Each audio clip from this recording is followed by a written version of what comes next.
Jose manze, asanteni sana kwa hiyo support. Ni episode ingine tena interesting. Tuko na guest mfema sana, sijui kama wale wasamjui inafaa utoke kwa hii industry ya game. Bob, karibu. Nashukuru Philo. Kidogo manze, itabidi tu umetupatia introduction. Bob ndo kila mtu anakujua nayo. Na sidhani kando official names. Bob ni official name for a start. Mimi naitwa Bob. Official names ni Bob Collins Otieno.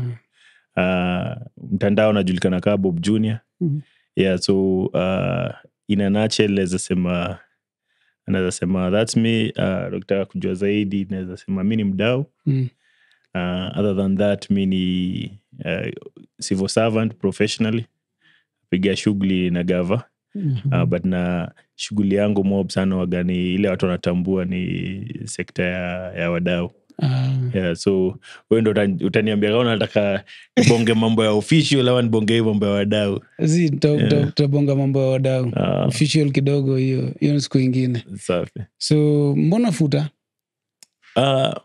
Naweza sema nimekuwa na passion ya ball tukiwa mdogo. But I wasn't that lucky kucheza up to level ile ningependa kucheza.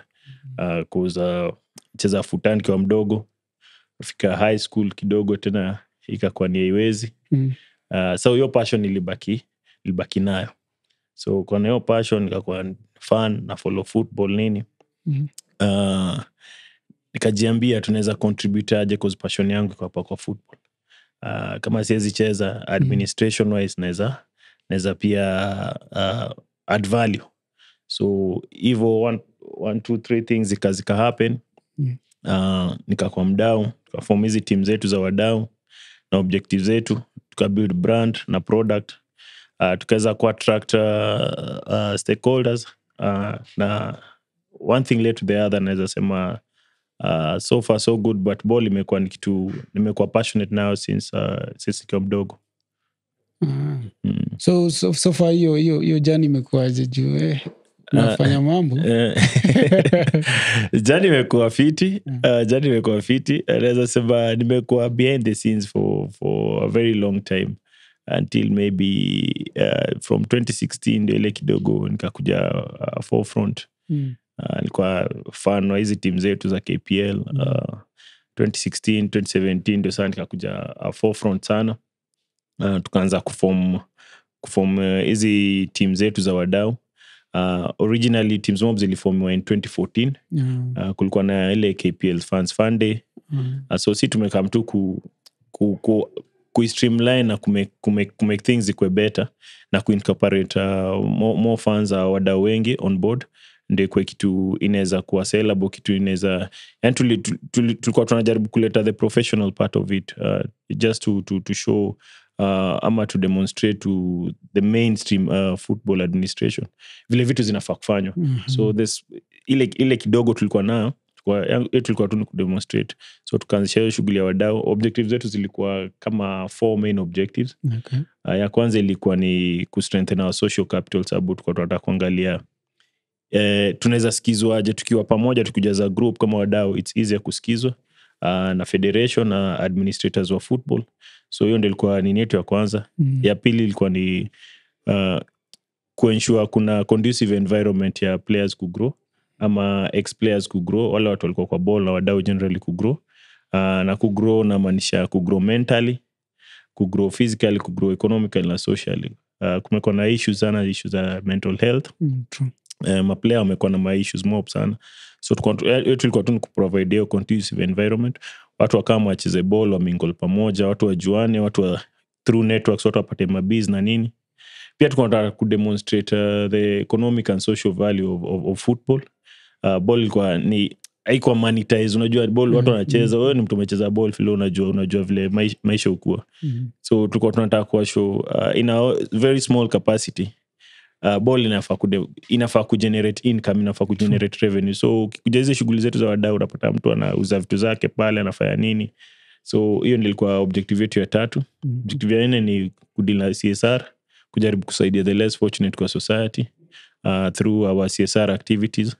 and then most importantly tulikuwa tuna provide checks and balances to the administration of football. Vile ball inaraniwa kukiwa na issue, wadau watakuwa pale, wadau watasema hapa kuna noma, ile tu kujaribu kuprovide hizo checks ndio mambo ikuwe sawa. So tukiangalia hizo objectives, hizo ndio zili lead to where we are now. Yeah.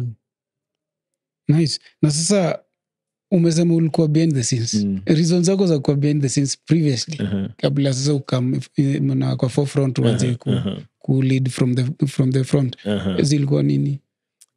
Naweza sema ni personal reasons. First, mimi ni mtu nilikuwa napenda book sana. Napenda vitabu sana. Afu nimezaliwa kwa barracks. Kwa hizi military barracks, tumekuwa hapa DOD, tumekuwa wapi.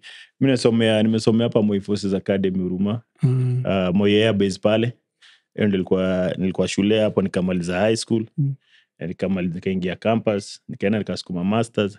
Nikaenda mpaka nikasukuma PhD, hapo ndo nilikuwa 100. Nafaa kumaliza. So most of my time ilikuwa ni mambo ya shule. Kuna hiyo passion ndio, lakini najipata shule pia imenishika. So until nikamaliza hizo shughuli zangu za shule nikakuwa free sasa. So naweza enda piga wera, urudi umingo na wadau nini. So hapo sasa ndio nikaanza kwa active sana. Na kuna time kumekuwa na rumors wendo kuna time kumekuwa na rumors wendo umechaguliwa kama mdosi wa FKF. CEO. CEO FKF. Na unaweza clarify hizo ni? Hiyo pia ilikuwa hapo. Naweza sema tumekuwa kwa campaign secretariat ya Hussein Mohamed. Mimi nimekuwa hapo, nilikuwa na head mambo za strategy na nini. Tulikuwa na a group of people wale tulikuwa tunataka change, tulikuwa tuna for change. Nilikuwa na believe sana because vituka hizo manifesto, we were the part of the team that tulikame up na hiyo manifesto na nini. So nilikuwa na believe kunafaa kuwa na change out of ile passion nilikuwa nayo, na vitu nimeona wachezaji wana go through. So nilikuwa na yearn for better, and that's why nika join national football politics. Tukaingia pale, tukatumia strategies zetu. Haikuwa rahisi. Nime-engage in elections before. Nime-engage in elections za Babu Owino pale Embakasi East. Nilikuwa campaign manager wa Jalango Langata. Nime-engage elections za Governor Wanga. Alafu nika-engage pia kwa hii election ya FKF ya Hussein Mohamed. Naweza kuambia it's a different ball game. Dynamics ni different sana. Yani politics za football yani itakuja tu kuandika kitabu. So kuengage kwa hizo elections, eventually God will to help. Hussein akawin. Tulikuwa tumefurahi sana. Na of course I was among those people who were expected to maybe be the CEO. But unajua appointment authority wagani discretion yake as per the constitution. So in his own discretion na the NEC who are supposed to approve, they decided that the CEO Harold Ndege. So Harold pia ni mtu tumekuwa naye kwa campaign secretariat ya Hussein. Ni mtu ako capable, ni mtu anajielewa, ni mtu najua is equal to the task. So vile the appointing authority wali choose Harold, tukasema ni sawa, iko sawa, and all we need to do sasa ni kumsupport na kuensure zile vitu tukua tumepromise football stakeholders ziko implemented to the latter. So bado niko kwa team Hussein. Bado niko kwa team na tuna support Harold and the entire team to ensure that ball imechange. So far so good. Naona hata wewe mali huko unajua, unaona vitu zinaanza kufanyika, madem pia wanakuwa honored vile nafaa. Na hiyo ndio furaha yetu. True. So labda tuambie tu one or two things zenye ungeweza do differently. Kama ungechaguliwa kama CEO. Hata si tu feel basi 1 2 3 ndo tulimiss. Nini hiyo ungeweza change kwa boli yetu? Okay, naweza sema for us we work as a team pale kwa team Hussein. Okay. And vile nimekuambia manifesto ni tulidevelop as a team. So iwe ni Bob angekuwa CEO ama iwe ni Harold Ndege ndio CEO, the guiding document ni hiyo manifesto, inatu guide zile vitu tunafaa kufanya. Na kwa hiyo manifesto tulikuwa tunaongelea vitu 3 main. Ya kwanza ilikuwa ni kuimprove governance ya football, sababu governance ndio inadetermine kila kitu. Ukiwa na bogus governance of an institution and the entire football, definitely kutakuwa na issues, corruption and all that. So governance ilikuwa kitu ya kwanza. Kitu ya pili ni commercialize football. Na commercialize football, yani kuhumanitize football is naweza sema ni income generating sport. So unfortunately Kenya tuja realize hivyo. Yeah, so tunafaa kufind ways in which football inaweza kuwa commercialized. Na commercialize football ni kuensure that watu wameingia grao, partners wamecome on board, ganji imekam, na players wamelipwa fiti. The third thing ni institutional policy framework, ni kuensure zile policies tunazo about football. Sasa unaona vitu zinatumbwa kama match fixing. Policy hatuna policy zile unaweza sema huyu mjamaa akibambwa leo kitu fulani inaweza fanya. So institutional policy framework kuensure policies ziko in place to help us. Tunaangalia pia issue kama kwa align our constitution, ni constitution ya FKF na Sports Act na ultimately constitution ya Kenya, because as much as aziko aligned definitely kutakuwa na issues. That's why unaona issues kama mtu term yake imeisha, amemaliza 8 years, 2 term imeisha, kuna limit, but anatry kutafuta njia. So kukiwa na hiyo like the FKF constitution speaks to the Sports Act and Sports Act speaks to Kenyan constitution, inakuwa rahisi sana. So those are the 3 main things zenye sisi as Team Hussein are concerned about. Governance, institutional policy framework, na kuensure tumecommercialize football. Alafu maybe nikiongezea tu hiyo ni what. Kuna the how pia nataka kuifanyaje. Tulikuwa tumegawa in three different ways. Kulikuwa na the past, kuangalia the past, wale ma legends, hizi vitu tunashughulikia kama wadau sahi. Kuwa na itwa Hall of Fame ya ma legends wa Kenya, na kuensure wamekuwa fiti. Kuna wako na kama ni insurance cover, kama ni medical cover, wamesotiwa, so that ule mtu anaingia kwa grao sahi ana look forward to, anajua ball mtu ataheshimika till mambo zinafanyika majuu sahi. So kulikuwa na hiyo kuangalia the past, na kwa na Hall of Fame, alafu kuangalia the present sahi, what's happening, nini tunaweza fanya to improve. Tunaweza lipaje ma players, ligi tunaweza fanyaje iko fit, inaweza kuwa run independently from federation, vitu kama hizo. And then kuna kuangalia the future sana ni hawa watoi ma academies manini, kuwork together na mashule, kuensure that vitu zile zilikuwa kama zile under 17 zile za Coca-Cola unazikumbuka, vitu kama hizo, kama tunaweza zi bring back, kama tunaweza work na academies nchi kama Morocco. Sasa hivi tunadu zile academies ziko renowned in the world, kujaribu tu kwa na exchange programs, vitu kama hizo. So ni kitu the plan is there. The plan naweza kuambia without any bias, Team Hussein wako na plan, wako na proper plan to ensure football iko fiti. Noma tu sasa ni to ensure hata si noma, naweza sema ile kitu imebaki ni to ensure sasa hizo plans zimekuwa implemented to the latter, alafu mambo itakuwa sawa tu, kila mtu atafurahia. Na now that umeongelea story ya monetizing na futa, na what do you think about the like salary cap kwa wachezaji? Ni kitu poa tukieka tu na namba fulani, na tuseme okay, the list na ile the minimum pay ya mchezaji inafaa kuwa namba fulani, na maximum ni team itaamua. Because na feel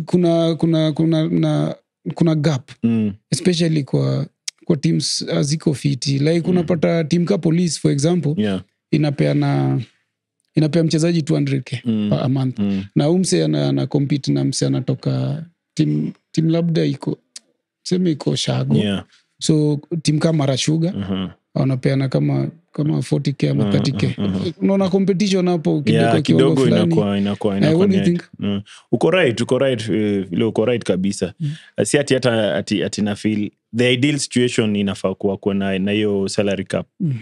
Ideal situation ile player anajua kucheza premier minimum wage ni I think Eto'o vile lingia Federation ya Cameroon aliset hizo standards and I think that's the best way to go, so that ukijua unacheza NSL minimum wage ni ukijua unacheza unapiga KPL, so hiyo pia ita raise standards zetu, na utapata pia teams inatafuta the best na teams ikitafuta the best because of the wage utapata at the end of the day ball yetu ndio ina grow.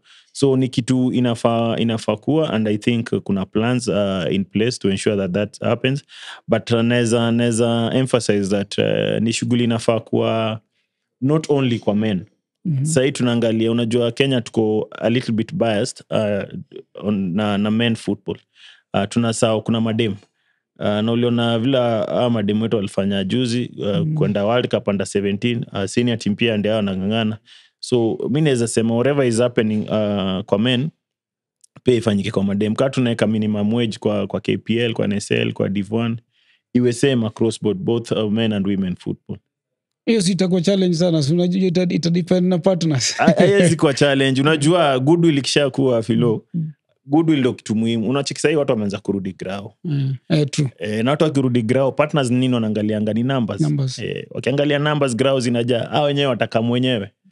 The more partners wana come on board, ganji na ina nini. So hiyo goodwill ndio tuna need. So it's also a challenge to the federation to ensure that hiyo goodwill imekuwa converted to nini to money so that our players can enjoy. So ni kitu inawezekana kama ni kitu inafanyika hapa Cameroon, mbona isifanyike? Ni kitu inawezekana, ni ile tu mentality yetu. Unajua Wakenya wanashangaa for 2 straight weekends nyayo imeshona, wanashindwa ni aje. Ni vitu zinawezekana ukiwa na goodwill na tukisukuma si wote. So then kuna historia partnership. Na now that umeitaja, lazima utuambie na siri ni nini, because naona teams ka Gor FC, teams ziko na numbers na zimekuwa hapo for a very long time, but awasongi kupata partners inakuwa ngumu, inakuwa tricky. So we siri ni nini? Wewe umepata juzi tu umepata partnership ya ni 5 million or so? Ilikuwa 6.7. Okay. Kwa 6.7 na betting firm. Saa hii as we speak nimetoka kusaini nyingine pia ya sleeve partnership ya 1.5 for the next 10 months. Nice. Kuna nyingine pia ina come on Monday. So ni vitu siwezi sema ni mimi as a person or as Bob. It's all about how you package your brand. Na hiyo ndio maybe unapata ni challenge to most of our teams vile wanajipackage. Sababu kuna zile vitu mdhamini ucheck, partner uangalia. First and foremost, lazima ukue na integrity. Lazima kuwa na hiyo integrity. Na integrity ni kitu ni ile tu kuwa open, kuwa transparent, kuwa na issue, lazima umake sure mna agree zile obligations mmesema mtamit, mnakisha mmemeet. After each and every disbursement lazima uko accountable, kupatiana report, mlitupatia this amount, tulikuwa na shughuli, tulikuwa na event, even though tulitumia ganji, kama kuna ganji libaki pia unaambia. So una build your trust, na unakuwa transparent, unakuwa accountable, na unakuwa na integrity. That's key. Number 2 ni return on investment. Mtakiekelea ganji lazima na expect returns. So lazima muagree kwa hiyo contract. Unanipatia hii ganji, what do you need in return? So mdhamini mara moja akikaa pale na hakuna return, anajitoa. So kwa hiyo negotiation table lazima umshow ni aje, lazima uweze kupitch, uweke proposal yako in a way that unamuonyesha mimi nitakupatia return yako na it's achievable, na hii return yako unaweza measure maybe on a weekly ama monthly basis. So hata yeye mali yako kwa backend anaangalia na get returns for whatever I'm putting in that partnership. So your return on investment waga key sana, na wagemeshinda teams mob. Unajua teams ukamna ile mentality ya mini team A ama mini team B. Ni jina kubwa. Nitapata but nini unarudishia mjamaa ama huo partner. Lazima uweze kumshow from the onset. Sawa niko na numbers, na watu watabuy jezi ama watafanya nini ama watafanya nini. in return maybe in return inaweza kuwa ni hiyo physical visibility ya brand yake. Return maybe inaweza kuwa ni betting firm registrations and sign ups, vitu kaa hizo, na retention of the sign ups. Zinaweza kuwa vitu mob, inaweza kuwa pia digital visibility kwa mtandao na nini, vitu mob na agree on zile vitu zitasaidia mdhamini. Then importantly also ni kubuild your trust na community. Most of these partnerships unapata wanatakaga kudeal na community through you or through your product. So lazima ubuild your trust na community. For example, say community yetu ni ya wadau na my ex-players na watu wamecheza ball na wamehang boots. Hiyo ndio community yetu. So tunaangalia hii community, huu partner unawezaje build trust, wana huu partner ni valuable to shughuli zao. For example, naweza kupatia a very simple example. Unapata sahi age tuko. Most of us unapata tuko kwa ile age tunategemewa sana maocha nini. Every now and then unapata kuna issues, medical issues, kuna vitu kama deaths ziko pale. So unaweza kuta insurance firm for example, ama unaweza kuta watu wana deal na last expense cover for example. Unawashoniaje hii group yetu tuna deal na watu wa hii age, na hii age mostly ni watu dependents, watakuwa na vitu kama deaths na nini, funerals zitakuwa mob. So instead of kuchangisha ganji pale kwa WhatsApp groups, why don't we work in a structured way ile tutakuwa tunalipia watu wetu certain amount on a monthly basis. Mtu akipata msiba, in the event apate msiba, ako catered for. So utapata hiyo ni win-win situation whereby utapata mdau akiwa na noma, kuna matanga, msumbuki kuchanga kwa group. Umeenda tu kwa kampuni, vitu zake, ana ganji na kwa add kwa account. In the process, on a monthly basis ama weekly basis wana disburse ya ganji. So inakuwa ni win-win. Ule anapata shughuli yake ya kuensure last expense cover ama insurance cover imesotiwa, na nyinyi pia mnapata yenu kidogo ya kujisukuma. So hizo ni vitu ndogo tu zile unapata watu wetu waelewagi. Mtu atataka kuambia verbally na hata iput kwa proposal in writing. Yeah, so si waga kitu God amenibless nayo pia na shukuru ni through hiyo mambo ya shule mu draft ma proposals. So hiyo ku draft proposal usaidia sana. Ni strength niko nayo. So through those proposals tunapata hizi partnerships. Nice. So what you're feeling about na team kama ndarudi kwa hizo teams mbili zetu bigi. Manze ni kitu mbaya sana. Unaona Gor na FC zimeexist for so long, ziko na numbers bigi, alafu Murang'a Seals ndio wako na at least a training facility. So una feel aje? Hiyo ni place tunafaa kuwa sahi kweli. Ni tricky. Hatufai kuwa hapo. Kusema tu kweli hatufai kuwa hapo. Tunafaa kuwa far. Ukiangalia rika za Gor na FC teams ilifomwa 60s and mid 60s and late 60s in Africa ama in the world. Teams ziko mbali sana. So huwezi sema ati cause economy ya Kenya pia imekuwa tu, si ati imekuwa mbaya hizo miaka za kitambo. Economy yetu ilikuwa juu. Unaambiwaga nchi kama Singapore nini walikuwa wanakuamuka ku benchmark. So huwezi blame economy pia useme kama kuna ma countries economy zao zimekuwa chini yetu, but teams hizo za kitambo unapata ziko well established. Inamaanisha kumekuwa na issues mahali. So I think it's just ni ile paradigm shift. Kuna need for paradigm shift. Watu waelewe vile vitu zinafaa kufanyika. Our leaders waelewe where nini nafaa kwenda. Because mi sioni wezi niambia Philo an unfit outfit kama wadau wanaingia kwa ofisi, wana knock doors, wanatoka na ganji within a year wako na mita 10. Sido mob lakini ni unfit.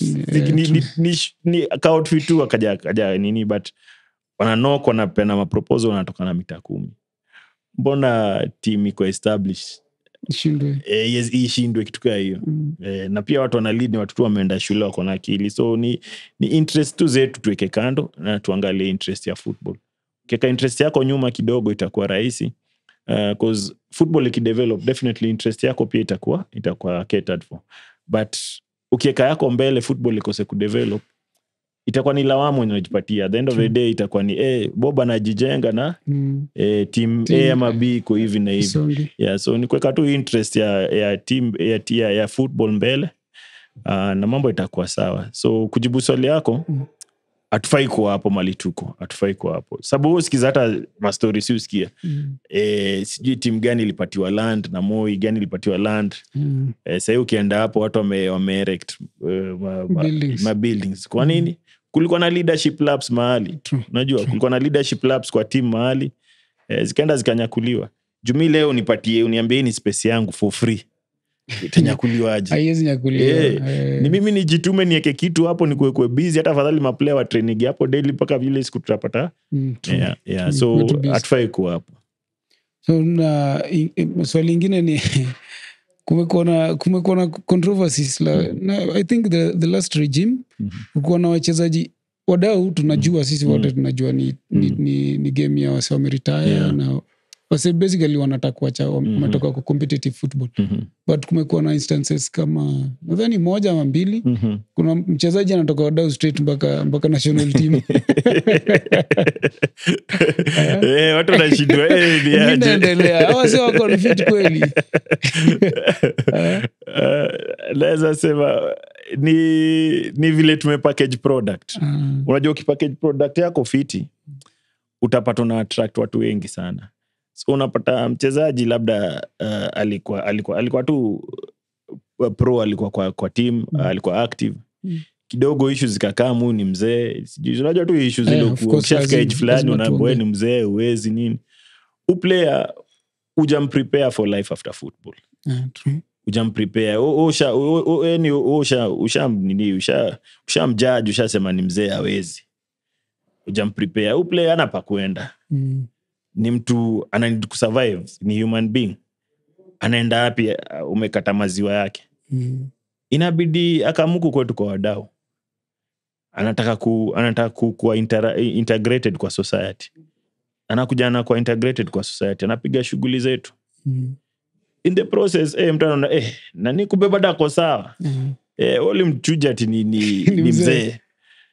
Kuna team fulani na fight relegation mahali jo Dali anaweza tusaidia hapa tufightie. Apiga saini, anaenda apiga shughuli. Ameitwa national team. Imehappen ni shughuli imehappen. So mimi naweza sema tuache ku dismiss ma players wetu. Unaona Europe vile mambo waga inafanyika. The more you get older, the more na respect na unanio. Na unaweza mtoka kwa nani sai wa Real Modric. Unaona vile Real wamemweka. Ingekuwa Kenya ngamba Modric uwezi, ushazeeka. Sijui wa madha wapi, sijui watu mmoja, sijui nini mahari. Yaani unaambiwa mambo mingi mpaka unashindwa. Wada wenyewe wanakutoa timing mpaka unashindwa. Na watu wanakutoa timing haja kuprepare for life after football. Na unapata ni gap tuko nayo, ni gap serious. And I hope as a maybe federation say Hussein Mohamed itasort hii mambo ya preparation of players for life after football, because that is the major serious issue inaleta mental health kwa na depression issues kwa ma players. So unapata player amehang boots, anashindwa sasa ni do. Hakuna mtu alimprepare. Alikuwa celeb, alikuwa kwa balloon sort of. Alikuwa tu kwa hiyo world ya. But hiyo balloon inakuwa blown off, unaangalia sasa ni mimi sasa. Where next? Unapata na bo pale wadau wanakuambia ni aje jamaa. See end of the road. Come pige hizi shughuli. So we need to prepare them and to dismiss to my player to. To dismiss my player to. Age is nothing. So even naweza sema. So hizo incidences ziko. Zimekuwa player ametoka wadau ameitwa national team. Kuna player tulikuwa naye Malawi. Kenya kicheza na Ivory Coast, hizi qualifiers tu. Anatoka shughuli zetu za wadau kidogo within a few weeks. Firata kamuita na kaenda kapiga shughuli. Na ana stand out. Unapata na stand out. Hiyo sana jadi tricky pia, sababu hiyo inategemea pia coach. Unajua mimi naona different vile unaona kulingana pia position mtu amechezeshwa, lakini the most important thing is mtu ametoka kwa unfit football. to national To team national inamaanisha there's an issue that needs to be addressed. Exactly, There's an underlying exactly. issue that needs to be addressed. Abwezi toka unfit uruke hizi professional leagues zote na uingie Ingia national team. Yeah. So hiyo problem ndo tunafaa kufind out ni nini na tuisort. So Bob, unaona boli yetu ikiwa wapi in the next like 5 or 10 years? Vile unaweza sema tukistick to the manifesto,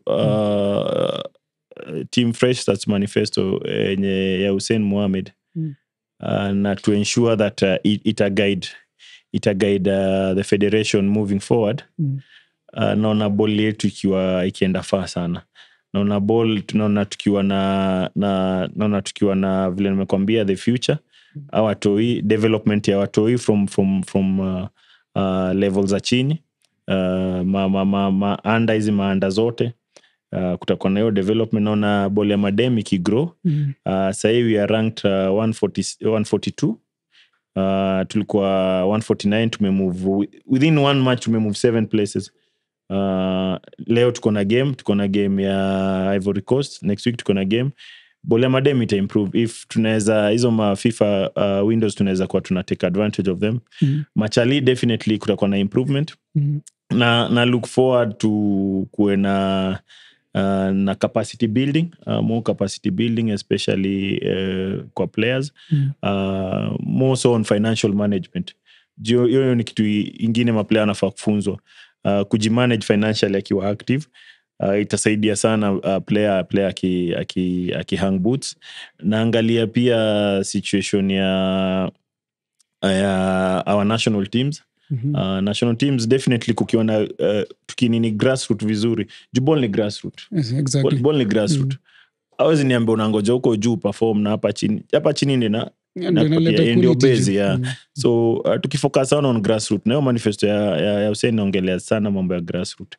So mimi naona ball yetu in the next hata C5 ateme in the next 3 years kutakuwa na very very big significant change yenye 3 ni short sana. Sio ni utaanza kuona mazao. Unajua sasa hii first year ni transition naweza sema. Then from there utaanza kuona, unaweza sema ni short. Nani alijua game ya Gor na FC inaweza jive. Na ni within 3 months wameingia December na tukua match. Within 3-4 months. So inawezekana tukiweka tu things in order now, because kuna hiyo goodwill from the government. Hiyo ndio kitu fit gava iko na goodwill. Fans wako na goodwill. Kuna goodwill from CAF na FIFA. Ukiona hizo you're good to go.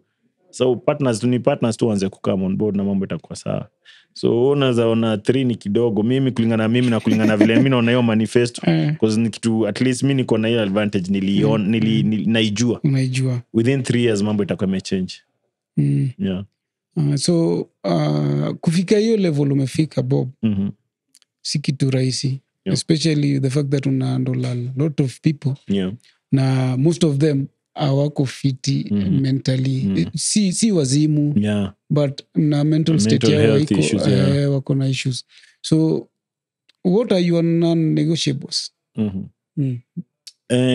In terms of maybe ukiclarify tu na negotiables. In terms of zile vitu huwezi take. Unajua mimi naweza kuja kwako na shida zangu, lakini kuna zile huwezi accept. Kuna zile utasema okay, mimi tunaweza angalia labda tutamsaidia na 1 2 3 afike kwa level fulani.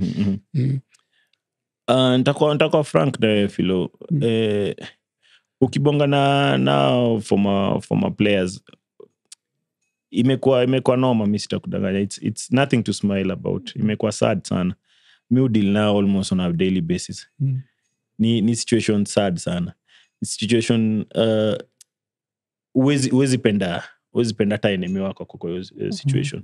So unaweza pata situations zingine mtu anakupigia anakamia na story yake, unakaa hivi unashindwa sasa hii na uwezi mtana way, because at the end of the day maybe ndio ilikuwa purpose yangu kwa football, unajua.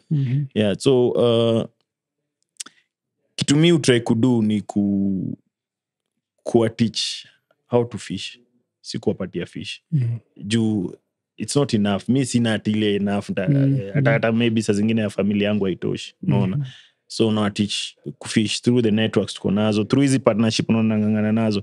So sasa unaona tukipata hizi partnership unapata sasa tumepita ile level tumepita ile level ya mchezaji anawari about atakula nini, atakujaje grao, tumepita. So tunataka kwanza kuona at the end of the day, after hiyo match day na nini, mchezaji anaweza sustain aje maisha yake until the next match day. So mi najaribu kung'ang'ana, tunajaribu kubonga na stakeholders, sasa tunataka kubonga na federation na KEFWA, tuone kama wanaweza pia to recognize ile shughuli tunafanya. Najua pia KEFWA wanafaa kuwa wanashughulikia maplayer na nini, but sisi tunakam na angle lingine different ya angle ya corporate na angle ya kufanya vitu tofauti yani. So tunataka bonga na kila mtu mwenye anaweza come on board, tuone vile tunaweza saidia nini. So siwezi chukua hii ama nitachukua hii. Sasa ni ku register as many teams as possible and tuko na vision ya ku grow outside Nairobi, ku expand kwa national outlook. So ikiwa national outlook tutakuwa na regions. So unapata sababu players si wa Nairobi peke yake wana issues. So tukiwa na hiyo national outlook itakuwa much easier kudeal na kama unaweza bonga na partner waanzishiwe projects through those projects waweze kupata vitu za kujisustain. So for now hiyo ndio kitu tunashughulikia na inshallah mimi najua mambo itakuwa sawa. So shida ni mob, issues ni mob wanaleta, but as at now tuna deal nazo on need basis. Zile tunaweza tunasolve, zile hatuwezi tunatafuta njia but hatujaitan mtu away. Yeah. So kama ungepatiwa nafasi ya kuchange kitu moja tu kwa game yetu sahi, si game yetu as in kwa ubaya, but kuna zile vitu sijui ndazitaje, but kuna zile vitu ziu happen zenye labda we upendi kwa boli yetu. Just one. Unaweza change nini kwa modern game?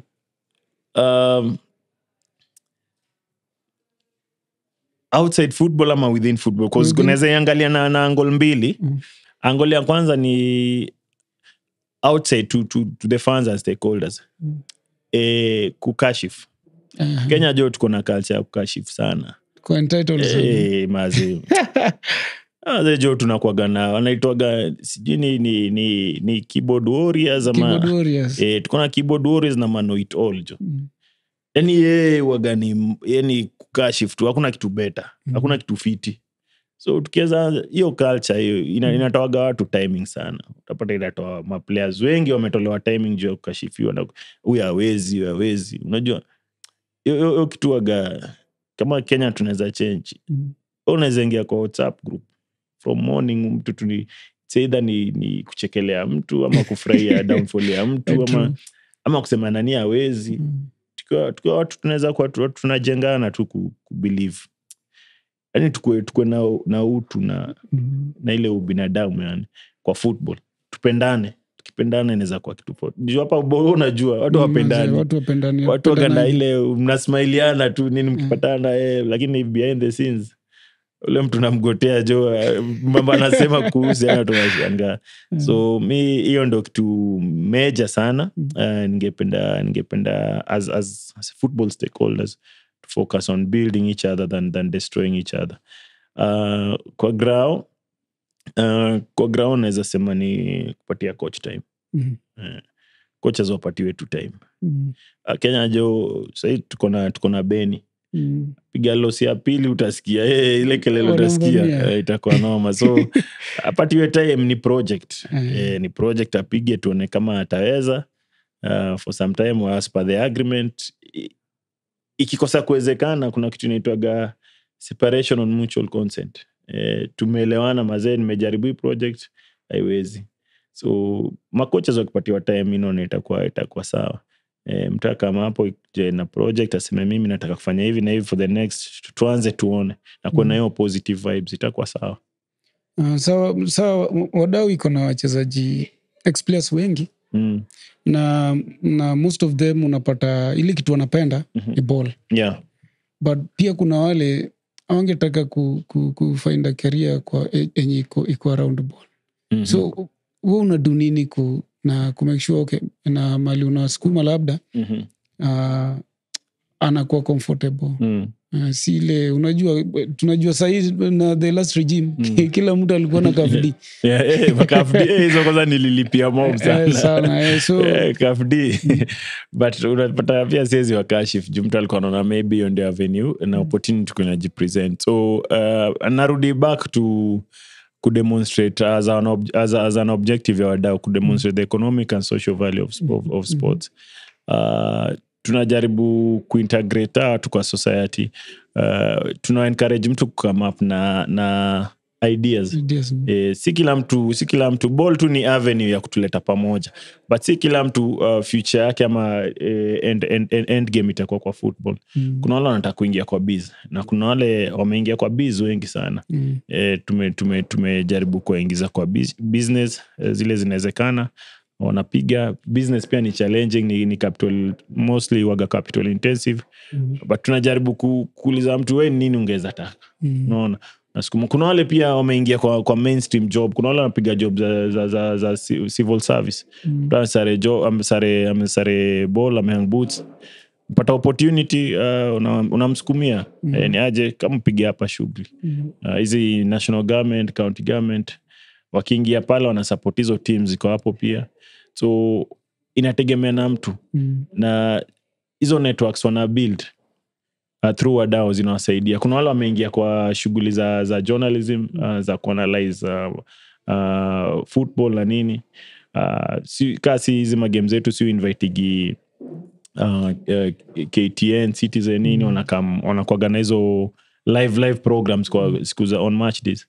So unapata through that wanaona na huyu jamaa anaweza analyze na ni mtu alikuwa na play ball.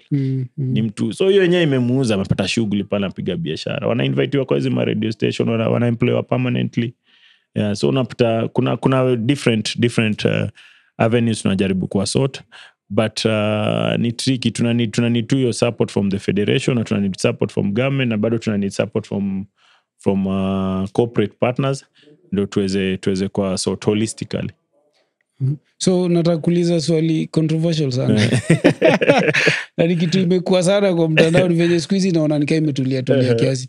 Wasee wamekuwa wakisema wadau Premier League ni place ya wanayossociate sana na umalaya.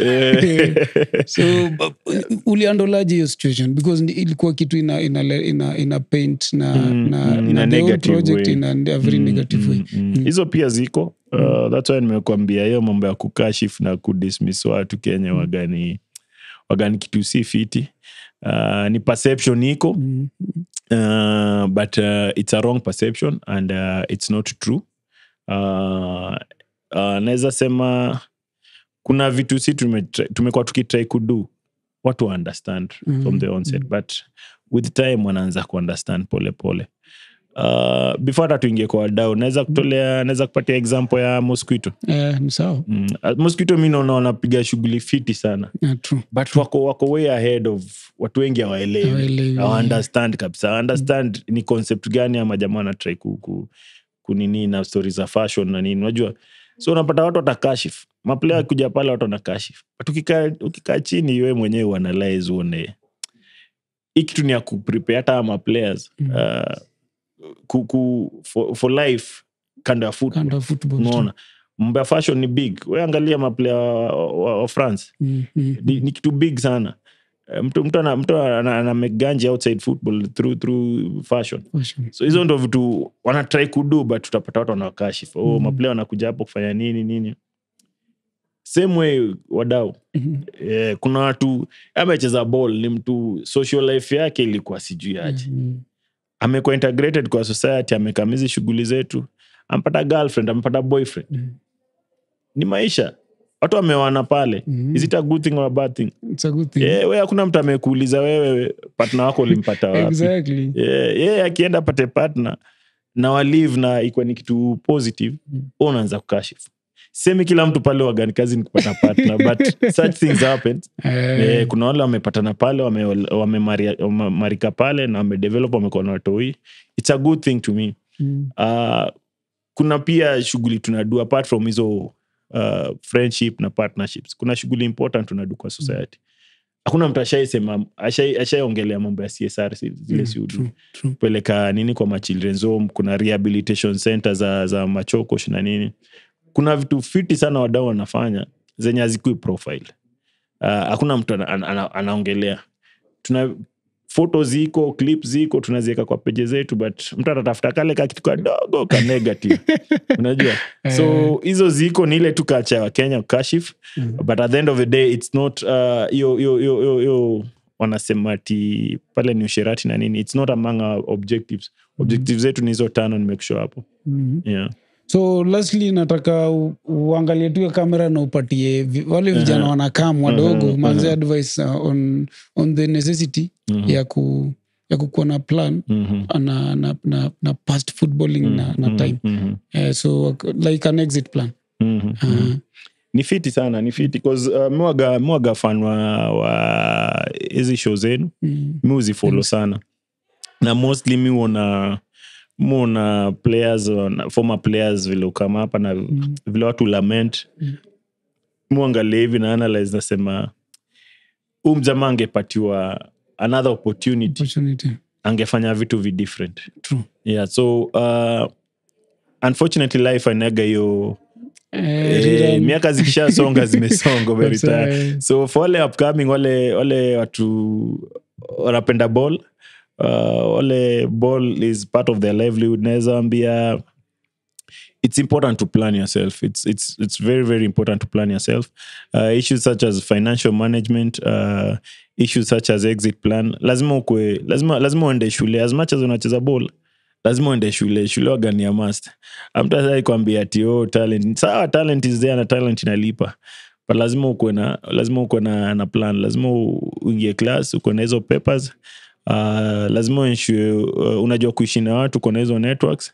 Na lazima ujifunze above everything financial management. Ile kidogo unapata leo, ile kidogo unapata, unajua una save kiasi, percentage fulani unatumia. Ndio maisha iko na lazima unajua, but lazima savings. Hizo ndio vitu unapata Kenya atufunzwi, maplayers wafunzwi. Majuu maplayers wanafunzwa, unapata mtu ana invest from an early age. Shares na nini, ukipata sign on fee yako unajua unaiekelea mali fiti. So hiyo investment ni fiti, masomo pia ni fiti, na above all social networks. Lazima network as you move along. Sio tu player unajikipia to yourself na nini, because ndio inasumbua maplayer wengi wale wamehang boots. Ampata after kuhang boots alikuwa amezoea kukeep to himself ama self ana mabeshte na nini.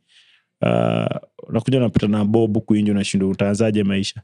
So build hizo networks ukiwa ishi na watu vizuri, ukiwa bado unapiga pro ama ukiwa mdogo unataka ku grow through football.